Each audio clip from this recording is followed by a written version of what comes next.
Hello everyone, देखिए अब question number 7.5 देखिए इसमें क्या कहता है। कहते हैं एक्सरसाइज 7.3 एंड 7.4 जो कि आपने देखा होगा अभी जो मैंने करवाया था आपको, इंडक्टर और कैपेसिटर वाले क्वेश्चन थे ना। कहता है what is the net power absorbed by each circuit over a complete cycle. तो मतलब आपको पावर निकालनी है एक्चुअल में उन केसेस में जो कि 7.3 और 7.4 में। And explain your answer. Clear? तो देखो ज़रा इसमें हम क्या करते हैं, सबसे पहले हम 7.3 वाला लेते हैं क्वेश्चन। उसमें अगर आप देखोगे 7.3 में तो आपके पास जो क्वेश्चन है वो है कि 44 मिली हेनरी इंडक्टर है is connected to a 220 volt.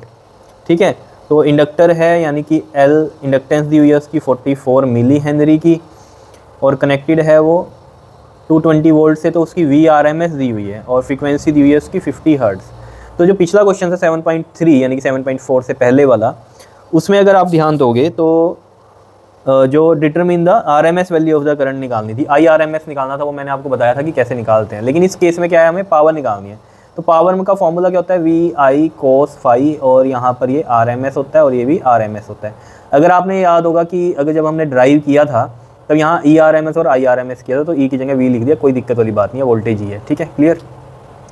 तो ये VRMS IRMS cos phi। अब देखो ज़रा ये केस कौन सा है, इंडक्टर का केस है। इंडक्टर के केस में जो फेज डिफरेंस होता है इसमें वोल्टेज में और करंट में, वो कितना होता है, π/2 का होता है। तो इन इंडक्टर अगर हम कहें जो फाई होता है वो होता है π/2। तो P इक्वल टू में VI cos π/2 यानी कि 90, एंड cos 90 इज 0, तो VI के साथ मल्टीप्लाई होगा 0, तो P भी कितना आ जाएगा, 0 आ जाएगा। क्या इतनी बात क्लियर है? आई बात समझ में? बात करते हैं हम 7.4 क्वेश्चन की। उसके अंदर कैपेसिटर था, कैपेसिटेंस दी हुई थी हमें 60 माइक्रोफेरेड की। एंड जो अब देखो ना, यहाँ पर हमें ज़रूरत नहीं पड़ी IRMS निकालने की कि VRMS IRMS करके क्या करोगे, क्या जब फेज डिफरेंस अगर उसका 90 है या π/2 है तो cos 90 तो 0 होता है ना भैया, सारी टर्म ही 0 हो जाएगी। वो बात है, इसलिए IRMS भी क्यों निकाल लेंगे। कहीं के दिमाग में आ रहा होगा कि VRMS गिवन है, IRMS तो निकाला नहीं, सीधा 0 कर दिया। 0 से कोई भी चीज़ मल्टीप्लाई करोगे तो 0 ही होगी ना। अब IRMS निकाल भी लेते तो क्या होता, कोई फ़ायदा थोड़ी होने वाला है, उसने तो पावर पूछी हमसे। तो C दिया हुआ था आपको और जो VRMS दिया हुआ था इस केस में वो दिया हुआ था 110 वोल्ट, और फ्रीक्वेंसी जो दी हुई थी वो दी हुई थी 60 हर्ट्ज़ की।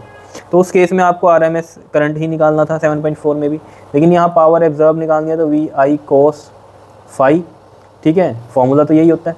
तो यहाँ पर अगर आप देखोगे, ठीक है, ये RMS है, ये भी RMS है, तो VRMS को गिवन है, IRMS नहीं भी है तो कोई बात नहीं, क्योंकि फेज डिफरेंस अगर याद हो आपको कैपेसिटर के केस में भी क्या होता है, इन कैपेसिटर फाई कितना होता है, π/2 ही होता है कैपेसिटर के केस में भी। तो P कितना हो जाएगा, VI cos π/2 यानी कि cos 90, and cos 90 is 0।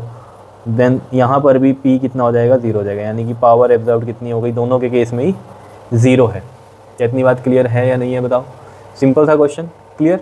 Okay जी, थैंक यू।